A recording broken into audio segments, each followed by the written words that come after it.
Hey everybody, and welcome to a new edition of the award-winning Talking About Cars, where it's all about everybody has a car story, from celebrities to car personalities to just people who bring their cars to car shows and cruise nights. I'm Randy Cardoon, and today we're at the Classic Auto Show here at the Los Angeles Convention Center, where we'll get to talk to the Indiana Jones of the classic car world, Wayne Carini.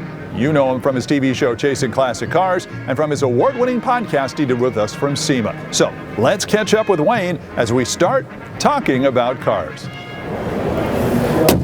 Wow, Wayne, this is really great. I'm so high above. I feel like Herman Munster when he does the drag races. Like here, I can wrap my goggles on and talk about this car, because if somebody saw your show, they saw how this whole thing came together. Give me a kind of a, for those who didn't, give me a little recap how this car came about. So this car is built for me, and so you can see my stature is a little less than yours. So I'm only bending at the knee a little bit. That's okay. This is a car that was built for me, for my size, okay. and it's fitted to me. The steering wheel. So this happened when I went to see Steve Moll, a really good buddy of mine. I went to his shop one day and I said, you know, I'd like to have one of your cars. So if one of your customers decides to sell his car, I'd be interested in buying it. He says, why don't we just build you a car? Well, I said, that's a possibility. Why don't we talk about that? So within a half an hour, we talked about what I would like to see in a hot rod and what style I'd like to have. And we went in and saw Steve's designer. He started drawing some things up, and you like this and like that, and basically we designed the car in 2 hours. So this, for some people who are looking, wondering, gosh, is this a Ford? Is this, what is it? It's really from scratch built. Scratch built. So it's a 1932 Ford frame. It has a Mercury flathead engine in it. It's got a S10 Chevy 5-speed transmission, and then the rear end is totally custom built. And it's a custom built car just for me. So the styling is sort of like a track roadster, but the theme, and it's important to have a theme when you're building a car. So the theme is that a guy came back from the war. He saw all sorts of great sports cars while he was in Europe. So maybe he was in Germany or Italy or something like that during the war. And he said, geez, you know what? I'm going to go home and build one of those. But yet there's not a lot of, Maseratis and Ferraris laying around. So he basically, from that thought, that design theme, this is what he would have built out of some Ford scrap parts that he had around. Talk about the windshields, the split windshields here, the twins. So Brooklyn's windshields, they're called Brooklyn screens. You see that a lot on race cars of the era of the 20s and the 30s, where it would have a full windshield and then it would lay that windshield down for aerodynamics more than anything, and then just have these just to catch the bugs and the big stones, because they were racing on roads that weren't paved a lot. And so therefore the stones are flying up. You had to have something to protect you, so these are called Brooklyn screens. What's your favorite part about this car? I think the favorite part is the sound, the engine. I mean, the flathead engine's got such a distinctive sound. The color, the quality of the workmanship that Moll Coach Builders did on the car. Everything on the car we designed together, we talked about. They built the steering wheel from scratch. So they got aluminum, they cut it out. They got the wood, they made the steering wheel, they made the mirror, they made the gauges. Everything in this car is custom made. The body was made. There's not a bit of filler or Bondo in this car. It's all aluminum.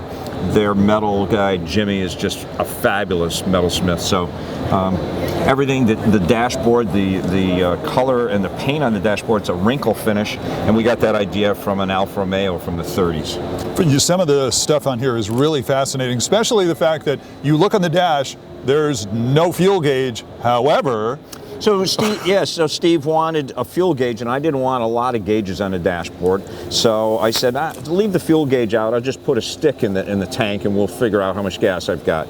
So he says, no, you have to have one. I said, okay, then put it between the seats, and I'll look in the mirror every once in a while to be able to tell how much fuel's in it. So we have the fuel gauge back there. And is that something you can see through the rear view? I can. I just got to tip it slightly. I can see how much gas is in and tip it back up. Fascinating. Yeah. This is really great. Yeah. So, of all the cars you have, what number is this? Well, I mean, this is... in fact, as far as the number of cars you have. Well, we always say, people ask me how many cars I have, and I always say, I have way too many, but never enough. That's the standard answer. We don't never want to tell Mrs. Carini how many cars we really have. So we keep that to ourselves. I don't boast very much about the number of cars, but I enjoy my own cars. I enjoy sharing them with others.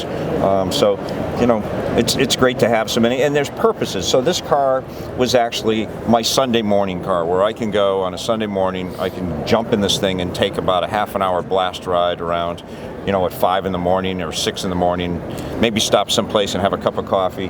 That's what I really enjoy about this car. What's it like going to Cars and Coffee with Wayne Carini? I mean, every time you go, you've got something completely different. Well, that's a lot of fun, you know, and that's where we get to share our cars with so many people. Unfortunately, I'm on the road so much, I don't get to attend so many Cars and Coffee. We used to have one once a month at our shop, but unfortunately, because I'm on the road so much, we stopped doing that. Yeah, we talk about a lot about where you've started, where your first car experience is. When you joined us on the podcast earlier, we talked about the lot cars you had and the fact that you guys used to drive. At 8 years old, you used to talk about driving those things? Yeah. Well, I mean, you know, we grew up on a farm, a 300-acre farm, so there was all the roads that went through all the orchards, and we were able to drive our cars up in there, you know.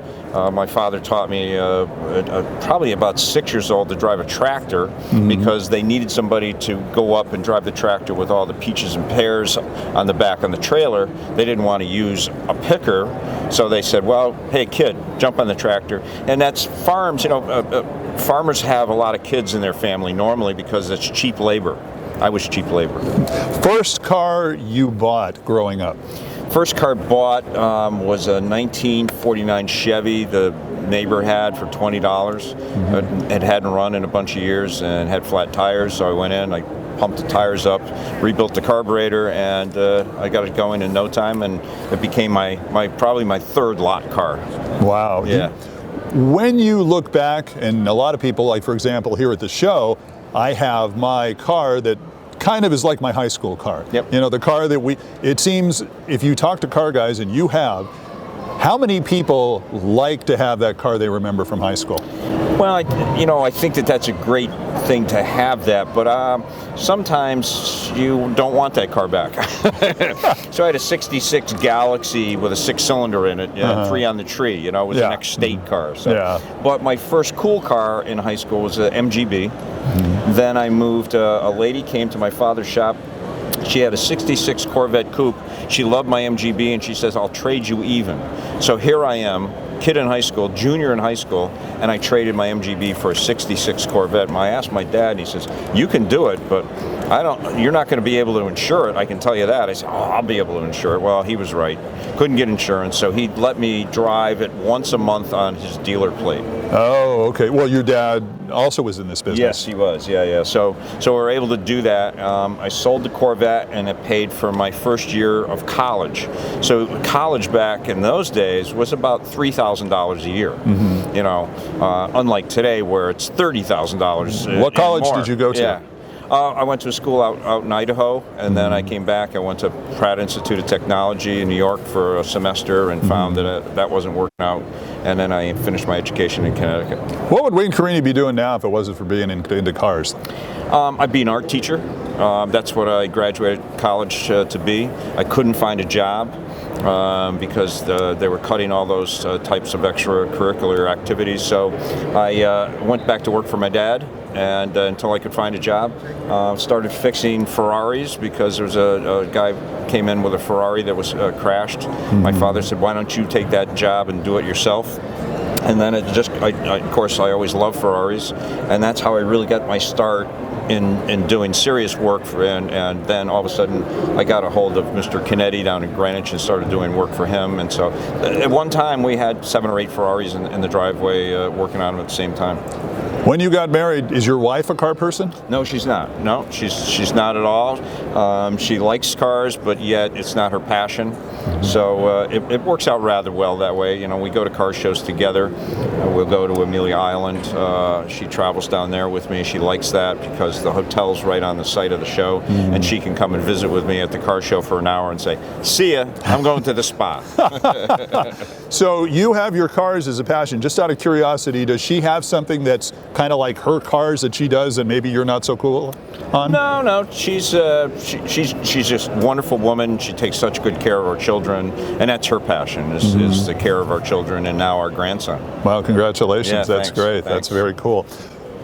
We talked a little bit about the cars in your garage, or at least number of cars in your garage. Are there any new ones that you now have in since maybe the last couple of years when we last spoke? Oh my God, they've come and go, so many. I mean, that's the key. I'm into collecting motorcycles again. So at one time I had 30 motorcycles.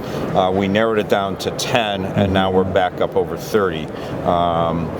It was funny, my wife not being a car person or a motorcycle person, at one time we had like 20 motorcycles in the basement of our house, and I bought a new one and I stuck it down in there. And so she says one day, she says, "Well, which bike is the new one?" I said, "I didn't get a new bike." She goes, "Listen, I may not know what they are, but I certainly know how to count." Is it true? And you tell me if I'm wrong, but is somebody just recently announcing they're going to be, they've got a big motorcycle collection and they're going to be selling it? Does that ring a bell? I have not heard that, but it could very well be. I mean, the auctions, I just before I came here, I was in Vegas and I bought two bikes. I bought a 15 Harley Davidson and a 60 Ducati 200cc, beautiful little machine. So I have an office at my barn in my farm, and I have 15 motorcycles in my office. So I love looking at 15 in your office? In my office. How big is your office? It's a pretty big office. I was going to say. It's a pretty big office. But, I love riding, but it's getting kind of dangerous. So I narrow myself down to riding in my sidecar, and that's only on Sunday mornings with my daughter every once in a while. I think about, let's say, guys like Jay Leno, like yourselves, who have a lot of cars. And you want to drive them, obviously, to keep them kind of in ship shape and so they don't leak all over the place and Right. stuff. How often do you get a chance to drive your cars? Well, because I'm on the road so much, it's become an issue. But when I'm home, at least every evening, I try to take a car out for a half-an-hour ride. So I'll get done with work, I'll go mow the fields at the farm, and then just before dusk, I'll take one of the cars out, I'll blast around town a little bit for about a half an hour, and then I'll put it away and go home. Wow, that's great. And so many cars that you have there as well. So tell me a little bit about, last time we talked again, you had your list of cars you really wanted, and you knew that cars would be coming up via the show that they'd be following you around with. Has that changed? What are the number, let's say, one or two top cars now are on the top of the Wayne Carini, I want to get that list? Well, I mean, I'd certainly like to have a 4.5-liter Bentley. I have a 3-liter.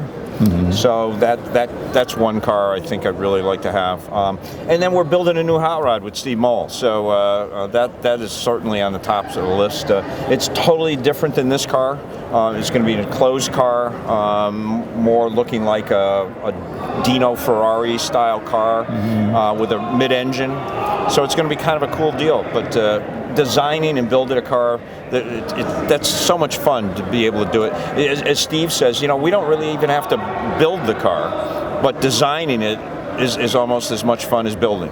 You're on what, your 10th or 11th year now of chasing classic cars? We're in our 10th year, 9th season, but 10th year. So the first year we filmed 2 one-hour specials, and now we're finishing up season 9 right now. It's fascinating when a lot of people love the show, obviously, because they love following you around. Something I remember when you started, you didn't think that'd be all that interesting. No, I mean, I couldn't figure this stuff out. I mean, I got a call from Jim Ostrowski, who owns our production company, and he'd read an article in the New York Times about me, written by Donald Osborne, and he said, "I'd like to do a TV show about you." And I thought, why? I'm not that interesting. What would anybody want to watch me for? And he says, "I don't know, but let's try it, and you never know what can happen." And here we are later, 10 years later, over 165 episodes, and we're in 37 countries, and all over the world people watch our show. Why do you think it works the way it does? I think it works well because we find real interesting cars. It's not the same car, so nothing wrong to say about a Camaro or a Cadillac or something. But if that's all you're watching every week is Camaros and Cadillacs or whatever the brand is that you're focusing on, it can maybe be a little boring. You're seeing different car, and you have no idea what car you're going to see as you turn your TV set on. So I think that's interesting, as well as we tell a story. We maybe don't feature the car as much as the family. This is the story of how they bought the car, or the parents bought the car, and what they did with it, and trips they took with it. So I think that that's an interesting aspect of it too. Have you already set up the next season as far as knowing what cars you're looking at, or a lot of that's still open? Everything is by the seat of our pants. So if I find a car somewhere, I mean, we know the events we're going to. We know we're going to Pebble Beach. We know we're going to Bonneville. We know the events we're going to. But the cars and what we're taking there, and the ability to find them, that's open every day. You know what I love about your show, compared to, let's say, some of the other car customizer shows out there, and if you don't mind me saying this, it's old school. The guys you were working with, you've been in the family, or you competed with at one point. I think you were the head mechanic, worked for another garage, as the story goes. Yeah. He had his own garage. So. And so it's really watching it, and it's not this, you're throwing in all sorts of interesting parts from other cars and upgrading. You're really doing an old school restoration a lot of the time. Yeah, we're bringing them back to life. So we're rejuvenating the car again. We're waking it up. We call it waking the car up. So it's been asleep for a long time, and you put new gasoline in it, and new oil, and you rebuild the carburetor, and you wake it up, and it starts up again. It's a pretty thrilling experience. Best car barn story that you found in the last couple of years in this? Probably the Stutz Bearcat. I mean, the Stutz Bearcat, I got a phone call one day from the guy who said, I found a Stutz Bearcat in a garage. And I get stories like that all the time. Usually it's, I found a Bugatti for you. Well, it ends up to be a Volkswagen-powered, fiberglass kit car. Yeah. But, sometimes you have to listen to every lead. So he said he found a Bugatti in the barn. After about 8 weeks of begging him to go take some pictures, he finally did. It was really a Stutz Bearcat. We went down, met the owner, and found the car, and it was such a thrill to walk in that garage and know that I had a chance. There was not a given that I could actually buy the car. I heard it was for sale, but yet people change their mind sometimes. We get to a location and they said, you know what, I've been thinking about it. I don't really want to sell the car. So he did want to sell it. And then I knew how much he was asking for it, and he was asking too little. So I made him an offer of almost triple of what he wanted for the car, and he didn't know that I knew how much he was asking for the car. So I said, would you accept that offer? He said, well, I was hoping for a bit more, but I think that's okay. He played a cat and mouse game with me. Back in 2012, you talked to a publication about how it was before the internet, in a sense. How you used to have to kind of flush out these cars, find out where it was, and how you used to have to go to the cities and hang out and talk to people. Talk a little bit about how it was like. Well, I mean, I learned a lot from my dad, my father, and of course, my father founded the Model A Restorers Club in 1951. And he was always looking for cars to restore as well as just to buy and have fun and sell them. So we kept, Hemmings Motor News was the publication that everybody used back then. Absolutely. And it was a small book too. It wasn't the big publication that we see today. And so he would dog ear all the pages of all the cars and circle them. And then he wouldn't call though. What he would do is he would put the book down and on a stack of them that he had next to the kitchen table. And then about once a month he would get one out and he would open it up, and let's say that book now is a year old. He figured if the person still had that car a year later that they'd almost give it away. And so he bought a lot of cars at a discounted rate because of that. Wow. We always looked for cars, so we always looked behind houses and in garages. You never went for a ride on a Sunday without searching for cars, and never took the same route. So that's kind of an interesting way of doing it too. And then of course, you always went to a diner. So you went into a local diner, we would go up into Vermont, let's say, and he was always in search of Model A Ford parts. So he had a booklet that told about every dealer in the country where they were located. And he would go from dealer to dealer, Ford dealers, and buy all their old Model A parts that they had in the attic. They were just sitting there, and in 1950, they were just junk old parts, and they didn't know what to do with them. So he would buy those parts, and then of course we would eat in diners, and he'd say, hey, who around here's got old cars? And next thing you know, we're going to visit that person and trying to buy their cars. So there's a lot of different techniques, but the internet sure makes it a lot easier. Oh, now. It sure does. Yeah. It sure does. I'm always fascinated by people who have stories about moments in their life that kind of open up the doors to something else. For example, what was your lucky break in the car biz? What really got you going and established? My lucky break was I couldn't get a job as an art teacher, and so it made me rethink the whole thing again. I mean, I could have got a job at elementary school level, but I sort of wanted to teach high school or college. So I was persistent upon that, and not being able to get the job made me go back and work for my father. And then suddenly, just time went by like a flash, because I was enjoying what I was doing. I was working on these Ferraris and all sorts of great sports cars, and I had a passion for that as a young kid. So that brought me into being who I am today. And then suddenly life goes by so fast. Next thing you know, I'm married, we've got kids and everything else. And then of course my big break was with Donald Osborne writing the article, appearing in the New York Times about my Hudson Italia, Jim reading the article, and me being able to get my television show going. And your lucky break in life, I would imagine, is getting married, your wife? Lucky break there, boy, I tell you what, but it wasn't easy for her, because I was reluctant to be married. I didn't want that commitment, but it worked out for the best. She's so fantastic, and we've been married for 35 years now, so it's a great thing. And if you don't mind me bringing up the fact that you've been very active in autism causes and that kind of thing. Yeah, we have a daughter with autism. Our second child has autism, so we're able to raise money for autism and raise awareness. I bring it up on the TV show. I try not to linger on the fact or bring it up too often, but we want people to know that about autism, and we want to raise money as much as possible. And I think the message and I would imagine there are some people who watch the show who never put two and two together on this and connect the dots. What can you tell them as far as, the fact that you have a daughter like that, and the fact that you work hard to get things better, and there is a light at the end of the tunnel? Yeah. It's all an attitude and how you perceive it. So it could have been the biggest, terriblest thing in the world for us, the worst thing that ever happened to us. And it certainly was when we first found out. I mean, it was so devastating. But yet you say, okay, let's move forward though. Let's make this a positive thing. It's because Kimberly, we're not going to change her. This is how she's going to be. And how old is she now? She's 28. So you try to educate her the best she can, and we fought for that, and we got her the best education we possibly could. There was 8 people on a team working with her every day that she was in elementary school, and then we found her a great job. She has a really good life. She's a happy girl.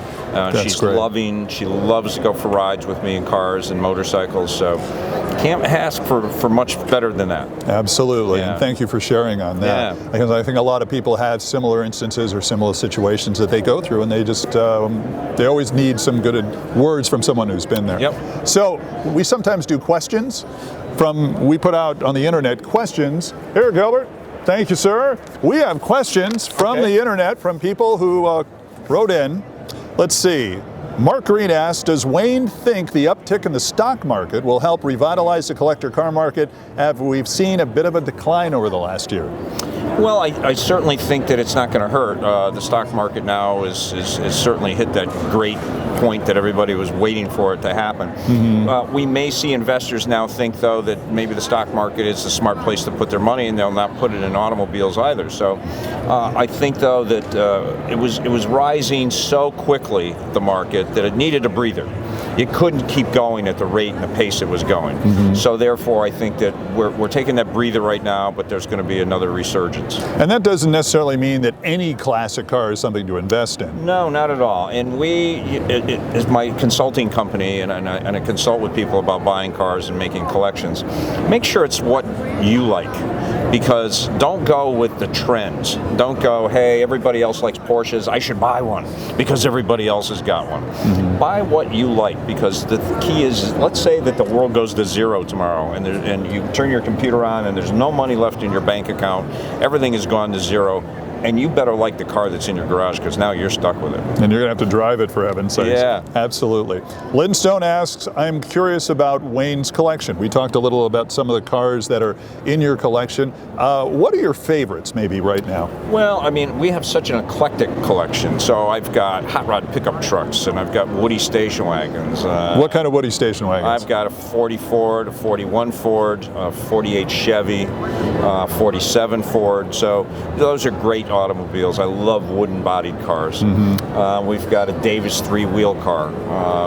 But the favorite cars are probably the Bentley. That's probably number one. This hot rod certainly is on the top of the list. I've got several hot rods. I love to drive those. Classic cars. So the Woodies aren't from Nick Alexander's collection, no, are they? I bought a Sportsman from Nick's collection for a client. That was cool. Yeah, but I've never had a Sportsman. I've never seen more Woodies in one spot one day before he brought it up to Pebble Beach to show it. That was an amazing collection. We were kind of concerned about that, selling all those Woodies at once, but it really took off and they sold for record prices. John Paul Gasca asks, how did you get started in the business? Was it hands-on? We talked about some of that, doing restoration or just buying and selling classics that snowballed into the operation that it is today. That's a good point. You did the actual work before you did the buying and selling? Or other way around? I actually still work in the shop. So I'm the painter in our shop. I mean, we have a really great painter, Maris, but I paint a lot of the cars myself also when I'm home. That seems to be the problem now, is how many hours I'm home a week. How many days a year are you on the road? We're on the road about 200 days a year. Wow. Yeah, so it eats up the time. We just took the month of December off, didn't fly anywhere. So I didn't get on a plane for a month, which was fabulous. But we took day trips around local areas and a couple day trip down to Philadelphia area. So that's great. Yeah. Gary Cooper. Really? Gary Cooper? Okay. Yeah, right. Asks, where do they source parts for cars long out of production? That's an interesting thought. Well, you go on the internet, of course. That's the first place that we would look. And then car clubs, you always ask somebody within a car club. So if you're working on a Duesenberg, you get a hold of the Orbancourt Duesenberg Club. And then if you can't find it, you make it. I mean, so we're very lucky to be in the aerospace industry's hub, which is Connecticut, where Pratt & Whitney Aircraft is. And there's so many great small machine shops around us that if we can't make it ourselves, we can source it out to be made. Absolutely. And of course, what do you say is better? If you want to buy a car, let's say, throw it out, say a Nash, you want to get a Nash, do you join the club first? Do you buy the car first and then join the club for support? Well, how do you do that? We always recommend to join the club, no matter if it's before or after, but it's always good to join the club because there's club members maybe that are getting older, maybe they want to sell their cars, and you don't have to, and you're getting the knowledge from the club members as to exactly what the car is. So absolutely. It's pretty good stuff. All right, we do a little trivia segment. Ta-da! Trivia segment time. I know you love these. Okay. You do now. Maybe. You do now. Okay. With the passing of Mike Connors recently and Mary Tyler Moore recently, this is going to be more of a TV car kind of a trivia scenario. Mike Connors was in Mannix. You ever watch that? Yep. Okay. Which was the car he drove in the first, well, which car did he drive first among his various cars when the early episodes came out? Was it the 68 Dart convertible, the green one, the GS, a customized Olds Toronado, or a 67 Mercury Cyclone? Probably the Dart.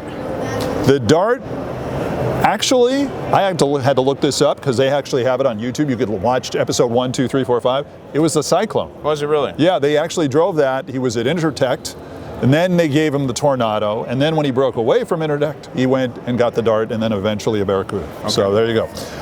On the Mary Tyler Moore Show, that opening sequence when she's driving a car, white car, convertible, was it a 70 Camaro, a 70 Mustang, or a 70 Toyota Corona? Oh, I'm going to say it was the Mustang. Did you say Mustang? Mustang. He is correct, ladies and gentlemen. Let's give him a nice round of applause. He got the first one right. There you go. There you go. I love this live studio audience thing. This is great. All right. In the new Hawaii 5.0 on CBS, Steve McGarrett drives Danny Williams' Camaro's Z28, I believe, which drives him completely crazy. But in the original Jack Lord show, what was his car? Was it a 67 Ford Galaxy, a 67 Mercury Park Lane, or a 67 Camaro? Park Lane. Did you say Park Lane? Yes. You are correct, sir. There you go. More. Hey. I knew that one. All right, good. 2 out of 3. All right, can't do a TV car show without talking about KITT and Knight Rider. We all know about KITT the Firebird, but what was the KITT in the 2008 remake? Was it a 2008 Firebird? Was it a 2008 Mustang or a 2008 Charger? I got to go with the Firebird. It was the Mustang, believe it or not. Okay. In fact, there was a guy here. I didn't know that. That was actually. I always thought it would have been the. You would think, wouldn't Firebird. it? Yeah, that's right, what I right, thought it would be. right. It would, that they come up with Mustang. Right. All right. Do you ever watch James Bond movies? Sure. Okay. Roger Moore, Man with a Golden Gun. Yep. There was a scene where he was driving an AMC Hornet chasing a bunch of bad guys, and the car eventually that they were chasing goes up on this ramp and starts flying. Was it A, an AMC Matador, B, a Lotus Esprit, C, a Peugeot? Spree. It was the Matador, believe it Was or it? not. Okay. It was the Matador. Well, I'm not doing too good now. But you were 2 out of 5. That's 40%. And in baseball, you would be a multi-million-dollar player. I can't play baseball for anything. So Wayne, before we say goodbye, and I appreciate the time, this has been really a lot of fun. What do we have to look forward to in your next season? So the new season starts March the 7th at 10 p.m. on Velocity. We have an hour special that evening about a Minerva that we found. So a fabulous car with an unbelievable story. So I hope everybody tunes in and sees that episode. Absolutely. Wayne, thank you so much for the Thank you. time. Excellent, and good luck with this car, and we look forward to seeing the next car that you get too. Let's take a ride. This is great. Thanks for joining us, and don't forget to like and comment about us on social media. It really helps out. And if you're in the car, you can also tune us in on iTunes and SoundCloud. I'm Randy Cardoon. Join me next time as we have some fun talking about cars.